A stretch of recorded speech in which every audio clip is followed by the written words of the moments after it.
नमस्कार, मैं आपके साथ सुष्मिता तिवारी और स्वागत है आपका आज हमारे स्टूडियो में। इस वक्त मौजूद हैं professor doctor Ramesh Yadav. Sir, स्वागत है आपका। जी, बहुत-बहुत धन्यवाद। सर, जो अभी हाल ही में एक अकाउंट मेंटेनेंस के नाम पर 8,500 करोड़ रुपए की सरकार को रिकवरी हुई है, उस पर आप क्या देखते हैं? देखो साहब, आपको भी ध्यान होगा कि 2014 में जब मोदी जी पहली बार प्रधानमंत्री बने तो उन्होंने जनधन योजना नाम से एक योजना शुरू करी, जिसमें हर गरीब व्यक्ति का अकाउंट सिर्फ ये कह के खुलवाया गया कि अब सरकार की योजना के जो भी लाभ होंगे वो सीधे उस व्यक्ति के अकाउंट में आएंगे, क्योंकि प्रधान या और कोई मीडिएटर जहां होता है तो वो योजना का लाभ उस व्यक्ति को ना मिलके किसी और को मिल जाता है। जैसे मनरेगा हो गई और भी तमाम है, कहीं मान लीजिए किसी किसान के खाते में कुछ पैसे आने हैं तो किसान को ना मिलके कोई और फायदा ले जाता। इस नाम से करोड़ों अकाउंट खुलवाए गए और ज्यादातर गरीबों के थे। और आप दुर्भाग्य की बात ये देख लो कि उस किसी भी योजना का लाभ अब तक उस व्यक्ति को तो नहीं मिला। हाँ, लाभ के एवज में उसे दंड जरूर मिल रहा है।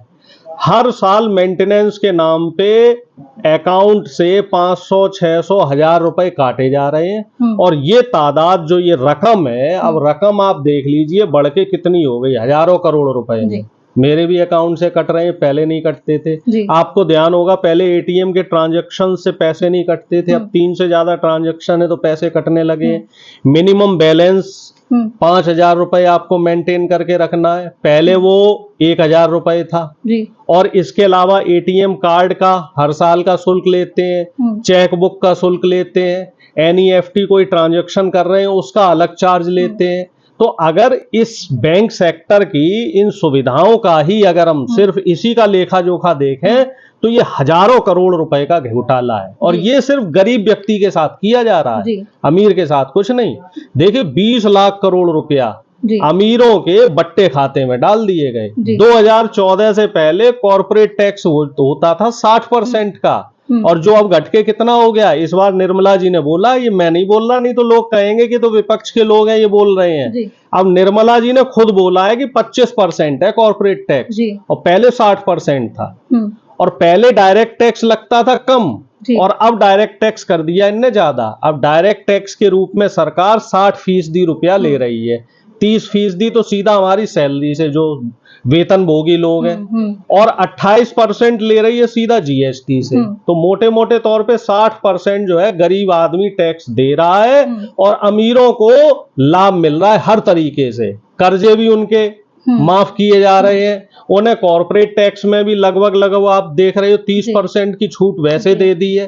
तो ये सरकार जो है ये गरीबों के लिए एक तरीके से क्या कह सकते हैं हम, लुटेरी सरकार है। गरीबों से लूट के पैसा अमीरों की झोली में डाल रही है। जी, मेरा यही सवाल है कि ये जो रकम है वो कोई छोटी मोटी रकम तो नहीं है, छोटा अमाउंट नहीं है, क्योंकि 8,500 करोड़ रुपए काफी बड़ा अमाउंट है। तो क्या सरकार आम जनता के लिए कोई बेनिफिट सोच रही हो इसे लेकर कि वो आगे कुछ करे उनके लिए? नहीं, देखो बेनिफिट तो बहुत कर दिए। आटे पे जीएसटी लगा दी, चावल पे जीएसटी लगा दी, बच्चों की किताबों पे जीएसटी लगा दी, पेन पेंसिल पे जीएसटी लगा दी, जो बच्चा पैदा हो रहा है जो दूध पिएगा उसकी दूध पे जीएसटी लगा दी। ये सुविधा दे दी हमें। और अमीरों के लिए इतनी ज्यादा सब्सिडी, हर जगह सब्सिडी।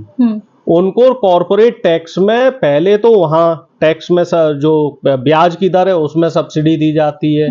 अगर वो टाइम से ब्याज नहीं भर पा रहे तो वहां उनको छूट दे दी जाती, उनका पैसा बट्टे खाते में डाल दिया जाता है। और फिर मान लीजिए एनपीए हो गया, वो पैसा दे ही नहीं पा रहा, तो फिर सरकार उसको टिकट और दे देती है कि साहब आप ऐसा करो, इस फ्लाइट में बैठो और यहां से निकल जाओ। लगभग हजारों व्यापारी देश का लाखों करोड़ रुपया लेके फुर्र हो गए हैं। और सारा ठीकरा ये किस पे फोड़ते हैं जी, कांग्रेस ने फुर करा दिया। भाई भागे आपके सरकार में, माल्या से लेके तमाम चौकसी और तमाम ललित मोदी और जाने कौन कौन, और 90% जो व्यापारी है वो साहब गुजरात का है। तो ये सरकार जो है बिल्कुल लुटेरी सरकार है। और इस बार का आप बजट भी देख लो, बजट में भी साफ तौर पे ये बड़े बड़े पूंजीपतियों को फायदा देते हुए नजर आए हैं। आम आदमी के हाथ में इस बार कुछ नहीं है, ना तो टैक्स रिलैक्सेशन कोई दिया इन्होंने, ना कहीं कोई छूट दिया। अब इनकम पे वो उस पे प्रॉपर्टी पे और टैक्स बढ़ा लगा दिया। पहले प्रॉपर्टी पे क्या था कि टैक्स में छूट थी कि आपकी कोई पुरानी प्रॉपर्टी है तो वो पुरानी प्रॉपर्टी के अगर कोई खरीद फरोख्त होगी तो वो जो जिस टाइम पे आपने रजिस्ट्री कराई है उसी कीमत पे टैक्स लगेगा। अब इन्होंने क्या कर दिया कि वो प्रॉपर्टी, मान लीजिए आपने आज से 30 साल पहले कोई प्रॉपर्टी 20 लाख की खरीदी, तो आज की समय में जाहिर सी बात है वो उसका दाम बढ़ के 50-60 लाख रुपया हो गया होगा। तो अब आपको उस 50-60 लाख रुपए पे टैक्स देना है, जबकि पिछली साल तक ये था कि उसी 20 लाख रुपए पे आप पे टैक्स लगेगा। तो सरकार हर तरीके से लूट रही है। आप पहले जो सैलरी कमा रहे हो, जो आपको वेतन मिल रहा है, उस पे 30% टैक्स लग रहा है। फिर आप उसको बैंक में रख रहे हो, मान लीजिए आपने कुछ थोड़ी बहुत सेविंग करी है, उसमें से 5% 10% जो आपके पैसे बच रहे हैं उसमें सरकार आपसे टैक्स ले रही है। आप मान लीजिए शेयर मार्केट में कोई निवेश कर रहे हो तो वो पैसा निकालोगे तो उसमें भी टैक्स लगेगा। आप कहीं प्रॉपर्टी में इन्वेस्ट कर रहे हो तो वहां भी आप पे टैक्स लगेगा। हर चीज पे टैक्स है। आटा खरीद रहे हो उस पे टैक्स है, आप पेट्रोल खरीद रहे हो उस पे टैक्स है, कार खरीद रहे हो तो उस पे भी 40% टैक्स है, कपड़े खरीद रहे हो उस पे भी 28% टैक्स है। ये सरकार, हमें लग रहा है कि बिल्कुल एक तरीके से हम क्या कह सकते हैं कि जो पुराने वाले जो लाला हुआ करते थे, जिनका ब्याज ही खत्म नहीं होता था, आदमी खत्म हो जाता, तो ये वैसी वाली सरकार हो गई है। अब ये सरकार गरीबों की सरकार नहीं रही। ठीक सर, मेरा एक सवाल आपसे ये भी है कि अभी बीजेपी सरकार का एक नारा है कि उन्हें धर्मनिरपेक्ष भारत बनाना है, लेकिन हाल ही में अभी पार्लियामेंट में राहुल गांधी जी से उनकी जाति पूछी गई, अनुराग ठाकुर ने उनसे उनकी जाति पूछ ली, उसको आप किस तरीके से देखते हैं? देखो साहब, मोदी जी तो एक बहुत बढ़िया सवाल आपने करा है कि मोदी जी तो कह रहे साहब इस देश में दो ही जात है, गरीब और अमीर, ठीक है। और फिर जब इनके मंत्रियों से बात करो तो मंत्री हर जगह जाति धर्म ढूंढते हैं, मुसलमान हिंदू करेंगे। अब कावड़ में भी देख लो, कावड़ का पूरा मामला ये 15 दिन से ऊपर हो गए चल रहे हैं, तो यहाँ भी धर्म के नाम पे जो है भड़काऊ भाषण आ रहे हैं, दुकानों पे नाम लिखे जा रहे हैं कि हिंदू की दुकान है, मुस्लिम की दुकान है। और राहुल गांधी जी से आज जो सवाल किया तो उसके पीछे भी अनुराग ठाकुर का मकसद सिर्फ यही था कि वो अनुराग ठाकुर जो है वो अपने अंदर की एक मंशा बताना चाह रहे हैं, क्योंकि अभी हरियाणा में भी चुनाव है, महाराष्ट्र में भी चुनाव है, झारखंड में चुनाव है, कुछ दिनों बाद 6 महीने बाद दिल्ली में भी चुनाव होगा। तो वो फिर उसी तरीके से हिंदू मुस्लिम वाला एक फैक्टर लाने की कोशिश कर रहे हैं। अच्छा। तो मोदी जी को सबसे पहले तो स्पष्ट करना होगा कि आप धर्मनिरपेक्ष राष्ट्र की तरफ जा रहे हैं या आप धर्मांधता बढ़ा रहे हैं, जातीयता बढ़ा रहे हैं। और जब इतनी जात आप पूछ ही रहे हैं विपक्ष के नेताओं से, तो जातिगत जनगणना भी लगे हाँ तो करवा ही दो, उसको करवाने में क्या दिक्कत है, उससे पेट में दर्द क्यों हो रहा है।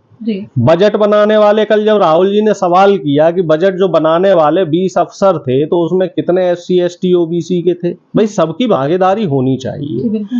गरीब, अगर मान लीजिए राहुल जी ने कल ये भी कहा था कि अगर कोई गरीब सवर्ण है तो उसकी भी गणना होनी चाहिए कि उसको सरकार की योजनाओं का लाभ क्यों नहीं मिल पा रहा है। और मान लीजिए कोई दलित है, दलितों का आरक्षण 21% है, लेकिन हो सकता है उसको शुरू से लाभ ना मिल पा रहा हो, कोई एक वर्ग विशेष ही उसका लाभ ले रहा हो। तो जब जातिगत जनगणना होगी तभी तो ये आंकड़े निकल के आ पाएंगे कि किस जाति के कितने लोग हैं और फला फला किस जाति को कितनी सरकार की योजनाओं का लाभ मिला है और कौन कौन व्यक्ति उन योजनाओं से वंचित रह गया है। अब दरअसल सरकार ये काम इसलिए नहीं करना चाह रही क्योंकि अगर ये काम हो गया तो सरकार की जो सुविधाएं हैं, जो शुरू से व्यवस्थाएं बनी हुई हैं, उनका सारा का सारा फायदा गरीब को मिल जाएगा, गरीब का बच्चा पढ़ जाएगा, गरीब का बच्चा आगे बढ़ जाएगा। और जब आगे बढ़ जाएगा तो फिर इनके लिए कावड़ कौन ढोएगा, इनके लिए साहब जो है शोभा यात्राएं कौन निकालेगा, इनके लिए मुसलमानों के ऊपर लाठियां कौन चलाएगा। असली समस्या तो हिंदू मुस्लिम वाली है ना, कि इन्हें जो हिंदुओं के, कायदे में कहा जाए हिंदुओं के युवाओं को अनपढ़ रखना है। मुसलमानों से इन्हें दिक्कत नहीं है। देखो रिकॉर्ड बन गया, 55 मुसलमान IAS बने इस बार। अब बताओ, अब कहाँ मुसलमान को ये टाइट कर रहे हैं मोदी जी, टाइट तो हिंदू हो रहे हैं। हिंदुओं के जो युवा हैं, जो SC ST और गरीब सवर्ण युवा हैं, वो तो बेचारे बेरोजगार हैं। इस बार आप देखो रिकॉर्ड तोड़ बच्चे और नाबालिग बच्चे कावड़ ढो रहे हैं। क्यों रो रहे हैं? क्योंकि वो पढ़ाई करने में असमर्थ है। पढ़ाई इन्होंने इतनी महंगी कर दी है कि गरीब का बच्चा पढ़ ही नहीं सकता। जब पढ़ नहीं सकता तो धार्मिक उन्माद में ही बिजी रहेगा, और ये लोग चाहते भी वही है कि धार्मिक उन्माद में बिजी रहो। इनके कहने पे मुसलमानों को गालियां दो, इनके कहने पे लिंचिंग करो, इनके कहने पे देश का माहौल खराब करो। बच्चा पढ़ जाएगा तो सवाल करना बंद शुरू कर देगा, और सवालों से इन्हें डर लगता है।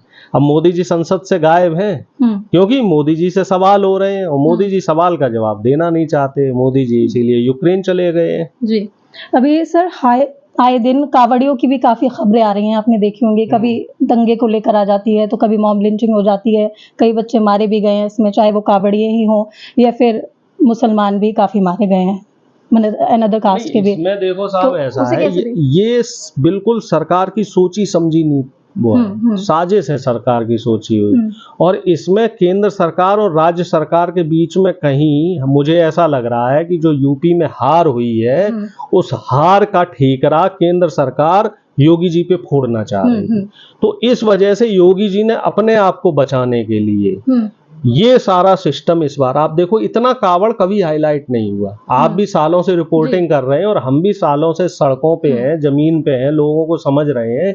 जितना ज्यादा कावड़ का मुद्दा इस साल इन्होंने उठाया है, और इसमें आप देखो कि कावड़ के मैं कई कावड़ियों से मैं मिलता हूँ डेली, लगभग 100-150 कावड़ियों से मेरी बातचीत होती है। बेचारे शांतिपूर्ण तरीके से वो निकल रहे हैं। सिर्फ वो चंद है 4-5% वो माहौल खराब किए हुए हैं। और अगर आप तह पे जाओगे, उसको अच्छा बारीकी से अगर इन्वेस्टिगेशन करोगे, पुलिस चाहे तो वो कर सकती है, लेकिन पुलिस भी मिली हुई है। तो आप ये देखोगे कि वो सारे बीजेपी के लोग हैं। जी, हाल ही में तो अभी पुलिस के साथ भी बर्बरता हुई है, वो गाड़ी तोड़ी है, पुलिस को पीटा है, एक जगह पुलिस को दौड़ाया है, वो सारे बीजेपी के लोग हैं। आप अगर उनका आईडी कार्ड देखोगे, उनका आधार कार्ड चेक करोगे, उनके शिनाख्त करोगे, तो वो सारे के सारे आपको बीजेपी आरएसएस के कार्यकर्ता मिलेंगे। और इन लोगों को बाकायदा प्लांट किया गया है कि आप जाइए, धार्मिक उन्माद फैलाइए, आप माहौल को खराब कीजिए, हिंदू मुस्लिम के दंगे करवाइए। लेकिन ये साहब हमारा मुसलमान भी अब समझदार है, आम आदमी भी समझदार है, वो इन चीजों से बच रहा है। उनको भी मालूम है 15-20 दिन की बात है, ये चीजें निकल जाएंगी।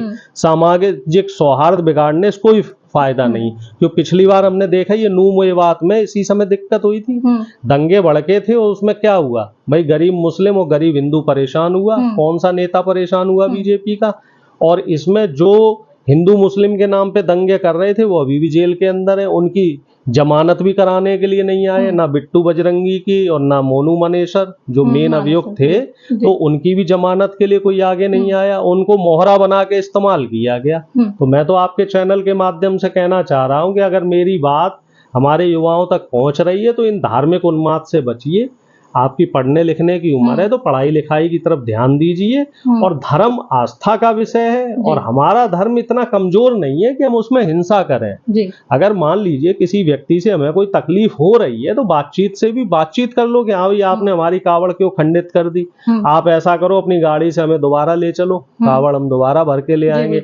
आप उसकी गाड़ी तोड़ दो, उसको मारो पीटो, उसको जान से मार दो, तो उससे तो भोले बाबा प्रसन्न नहीं होंगे। मैं तो नहीं समझता, जहां तक मैं अपने धर्म को समझता हूं, मेरा धर्म ये कहता है कि मेरी वजह से किसी और व्यक्ति को परेशानी नहीं होनी चाहिए। और अगर मेरी वजह से किसी व्यक्ति को परेशानी हो रही है तो मैं धर्म के नाम पे पाखंड फैला रहा हूँ, फिर वो धर्म नहीं है, फिर वो पाखंड है। जी। और अभी हाल ही में क्या बोलते हैं, वायनाड में 70 लोगों की मौत हुई है। आज संसद में उनका भी मुद्दा राहुल गांधी जी ने उठाया था, और उन्होंने बोला भी था महोदय से कि उन तक मदद पहुंचाई जाए। तो क्या लगता है? देखिए, वायनाड में जो हिंसा हुई है और मणिपुर में जो हिंसा हुई, हाथरस में जो हुई, तो सरकार की जिम्मेदारी बनती है इसमें, केंद्र सरकार की, कि जो भी पीड़ित व्यक्ति है उसकी यथासंभव मदद की जाए। अभी दिल्ली में आप देखिए कोचिंग में जो हादसा हुआ, तो वहां भी अभी तक केंद्र सरकार की तरफ से भी कोई उचित जो है कोई राहत नहीं पहुंचाई गई, ना उनके पीड़ित परिवारों को कोई सांत्वना दी गई, ना कोई सख्त एक्शन अब तक लिए गए। तो इस तरह की घटनाओं में जो सरकार की उदासीनता है वो कहीं ना कहीं एक बात तो स्पष्ट कर रही है कि साहब सरकार को आम आदमी की तकलीफ और दुख से कोई फर्क नहीं पड़ रहा है। सरकार ने सिर्फ एक, खासतौर से हमारे प्रधानमंत्री जी ने सिर्फ और सिर्फ एक सूत्री कार्यक्रम ये चला रखा है कि मेरी कुर्सी बची रहे, बाकी जनता परेशान होती हो तो होती रहे, हमें उससे कोई सरोकार नहीं है। सिर्फ इन्हें मन की बात करनी है, इन्हें जनता की बात सुननी नहीं है, जनता का दर्द नहीं समझना। 11 साल हो गए प्रधानमंत्री जी को, अब तक कभी भी इन्होंने जनता दरबार नहीं लगाया जी। कि जनता दरबार लगा लिया हो और कभी जनता की तकलीफ को सुना हो, जो एक प्रधानमंत्री का काम होना चाहिए। मान लीजिए आम जनता अगर प्रधानमंत्री से मिलना चाहे, अपनी बात कहना चाहे, तो वो कैसे कहे? अब वो नेताओं के पास जाते हैं, सांसदों विधायकों के पास, जो प्रतिनिधि हैं, वो तो ये कहते हैं जी आपने तो मोदी जी के नाम पे वोट दिया, हमारे नाम पे तो दिया नहीं, तो हम काम क्यों करें आपका। अब प्रधानमंत्री जी के पास कोई जा नहीं सकता, तो प्रधानमंत्री जी को ऐसा कोई पोर्टल और ऐसी कोई व्यवस्था बनानी चाहिए जिससे कि आम आदमी की दुख और तकलीफ सुनी जा सके। लेकिन प्रधानमंत्री जी तो भैया अपनी मदमस्ती में है, वो चले जाते हैं, इटली चले जाते हैं, अपना वहाँ सेल्फी खिंचा के आ जाते हैं। अब वो यूक्रेन चले गए, वहां भी उनका 2-3 दिन फोटो मैनेजमेंट चलेगा, फिर उसके बाद किसी और देश में चले जाएंगे। उन्हें जनता के दर्द से तो मतलब है नहीं, जनता के बीच में जाना पसंद नहीं करते। 1 साल से ऊपर हो गया, मणिपुर नहीं गए, हाथरस में इतनी दुखद घटना हुई वहां नहीं गए, दिल्ली में इतना बड़ा दुर्घटना हो गई वहां नहीं गए प्रधानमंत्री जी को, वायनाड भी जाना चाहिए वहां भी नहीं गए। तो प्रधानमंत्री जी संवेदनहीन है, और ये पूरी जो पार्टी है सत्ताधारी दल, ये संवेदनहीन है, संवेदनाएं इनके अंदर नहीं है। ये सिर्फ और सिर्फ सत्ता के लिए और सत्ता के लालच में काम कर रहे हैं। जी, बहुत बहुत शुक्रिया आपका हमसे जुड़ने के लिए। तो ये थे हमारे साथ प्रोफेसर डॉक्टर अनुरेश, दोबारा कर लेती हूँ। तो ये थे हमारे साथ professor doctor Anuresh Yadav. Single जा रहा है ना फ्रेम, ये डबल जा रहा है, अभी डबल ही जा रहा है, डबल में ही कर दूँ। तो आज हमारे साथ स्टूडियो में मौजूद थे प्रोफेसर डॉक्टर अनुरेश यादव, जिन्होंने हर मुद्दे पर बेबाकी से जवाब भी दिया है। आपको ये जवाब कैसे लगे, ज़रा इस पर अपनी राय ज़रूर दीजिएगा और ज़्यादा से ज़्यादा कमेंट्स करिएगा।